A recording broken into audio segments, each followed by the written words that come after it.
So I made it to the barn today. Got a real good look at Sunshine's Finest. I felt a little bad because everybody kept asking me questions about the horse, but I didn't have any answers for you. I was getting a lot of medical jargon, if you will, from the surgeon, but not a lot of informative information, specific information that I could pass on. So I spoke to the vet and the surgeon in depth today. I got to look at him. His ankle looks really good. The job that the university did was top-notch. I was laying on the track, and I asked James and Jody, who obviously came running over to see if I was okay. The first thing I asked was, how's the horse? And they didn't want to answer, and I knew it was bad. I asked them again. Now, keep in mind, they're worried about me. My arm's definitely broken, at least one, and I was pretty sure my elbow was broke at the time also. So I was in considerable pain. I asked again. I said, I'm fine. How's the horse? Jody said, it doesn't look good. He's losing blood. So I told Jody, I said, call Harry right now on your phone. Call the vet. If the horse is in peril, just have them euthanize him. Obviously, it's the vet's call at this point, is what I meant. Virtually, you have my consent if the horse is suffering to put him down. So he goes to university, and I get a call. I'm laying in a hospital bed now. I've just been told the extent of my injuries. My wrist's broke in 2 places. My elbow's broke. My ribs are broke. You have a partially collapsed lung. My phone rings. It's a veterinarian in the University of Guelph, a head surgeon. They're telling me all about the horse, but their biggest concern was he has a puncture of the joint, and there's dirt in the joint. In the joint, his ankle joint behind. And before today, I'll be honest, I didn't know whether it was the front ankle joint or the back. He went one way to the University of Guelph. I went the other way to the Milton General Hospital. So they said, and this is why I told you they needed 7 to 10 days to be comfortable that the infection was contained. Which it was.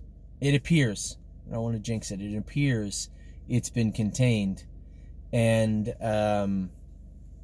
it looks good right now. Wow. You can see the big chunk he took out of his ankle. I got some pictures. He's one tough bugger, I'll tell you what. He's a tough horse. So anyway, I received news again this morning that said we're going to send the horse home to you guys for the next week or so, and then what's up? Oh, I'll be all right. I'll be all right. Put a bunch of pins in today? Yeah, I had 6 pins in my wrist.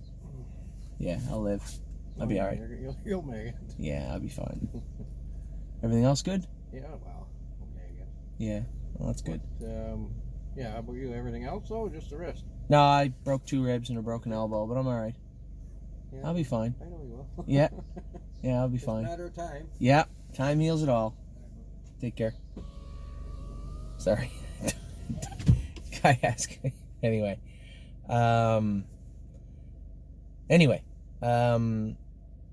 They're worried about infection in the joint. It appears that they've fixed it, which is an incredible job by them. Think about it. This horse had dirt inside his ankle joint. Inside his ankle joint. I can't imagine, hearing the voice of the surgeon on the other end of the phone, and then hearing, and then seeing this horse in front of me today. Is just, it's something else. Anyway, the horse was standing on it. He's bearing weight. He walked sound on it. Now, there also is a crack in his cannon bone. And the reason the vets and the surgeons were so vague on their information is it didn't break, obviously, like a normal break, because it looks like an impact from the sulky or the accident or whatever. It wasn't your average fracture of a cannon bone. There's a piece off of it. So imagine a straight line, and there's a little piece floating out with a fracture line floating out away from the bone. Now, The problem with this is, as I said in my past video, the fracture was potentially too small to put a screw in.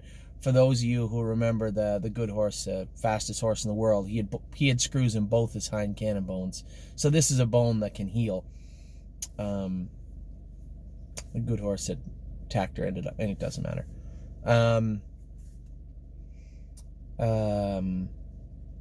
So what they want to do is called a CT scan. I guess it's a lot like an MRI. It builds a 3D model of the inside and outside of the bone. What they want to make sure is there's no fracture lines in that small fragment. If there's no small fracture lines in that fragment, they can screw it back in place, which is great. It will heal. If there is fracture lines in that fragment, they can't. And that doesn't mean that it won't heal in place, but it won't heal perfect. And obviously when you're talking about lines and bones, the same reason I have 6 pins in my wrist is the same reason it would be better to put a screw through this.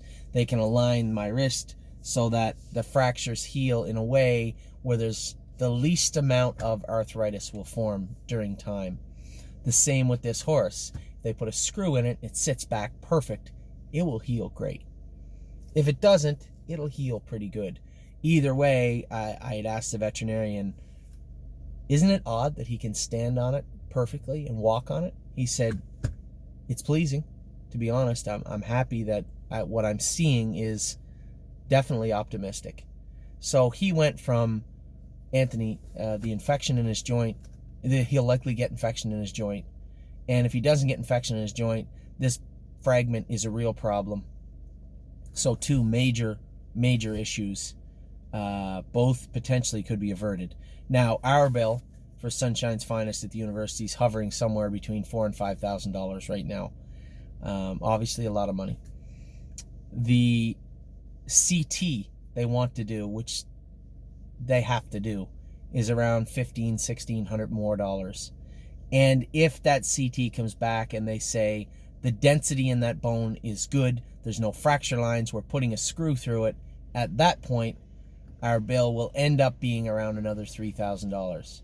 So it's going to cost us around $8,000 from the time I hit the track and Sunshine's Finest ran loose with that bike behind him to the time he's healed, or at least the time they put the screw, hopefully, in that fragment. It's going to cost us around $8,000. But I would suspect, after talking to the vet, the surgeon, looking at the x-rays, and physically looking at Sunshine's Finest, would make somewhere between close to a full recovery, which is miraculous. Make no mistake. This horse is a fighter. That's for sure. So that's where we're at right now. I was going to write this. How do I write this? How do I write this in a way that you can understand and that I can capture it the way that it was given to me? Sunshine's Finest is standing in a stall eating. He looks like $1 million. His ankle behind doesn't even look that bad. They did an unbelievably tremendous job at the university on this horse. Hats off to them. Wow. And the CT scan, which I believe he needs and he should have, will take place this week. That CT scan, one of 2 things will happen. From that, they won't be able to reattach the chip and the fragment, and they'll hope that it heals back good, or they will be able to put a screw in it, in which case it will heal back good. They can't put a screw in it without the CT scan. They can't do it, because if that fracture, if that fragment splits, that's a mess. That's not good. So that's where we're at right now. That's where we're at with Sunshine's Finest. After what I just saw here at the barn, I'm uplifted and optimistic. The report I got laying on the racetrack about how bad he was, compared to 10 days later seeing him in the stall,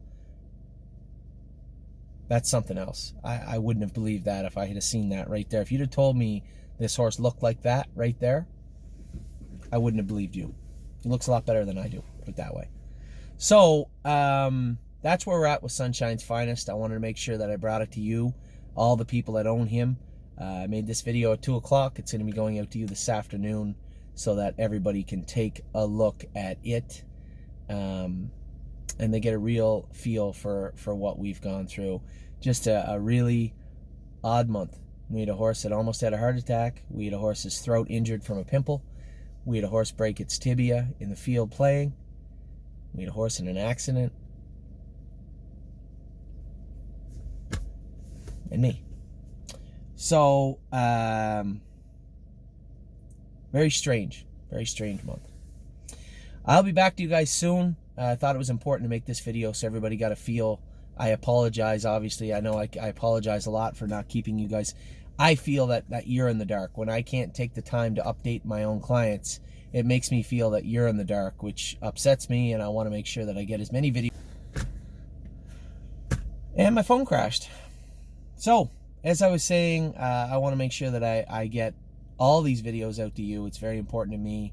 And even though I know everybody says, have your rest, take your rest, make sure you're okay, I'm not the lifeblood of the stable, but information is. And Kelly is doing her best to get everybody information. Wendy is, Amy is, Justin is, Eric is. Everybody's picked up a lot of slack, and I want to make sure that I toe the line too. So that's it for Sunshine's Finest. That's it for me. You had your videos today about what's going on with the horses. We have the open house coming. Thursday, I'll be on the pregame show at Mohawk Woodbine Park. Friday, I'm at the Meadowlands in the Sulky. Friday night, I'm coming back here. We only had Stonebridge Simba to send to Pennsylvania on Saturday. So that's it. That's all I have for you right now. Got a meeting at 2:30, and then I'm going home to sleep the rest of the day away. So, talk to you guys soon. I hope everything is good. Obviously, our Vicka finishing second last night definitely put a smile on my face and a lot of our clients' faces. So, take care, everybody. Hope you have a wonderful day.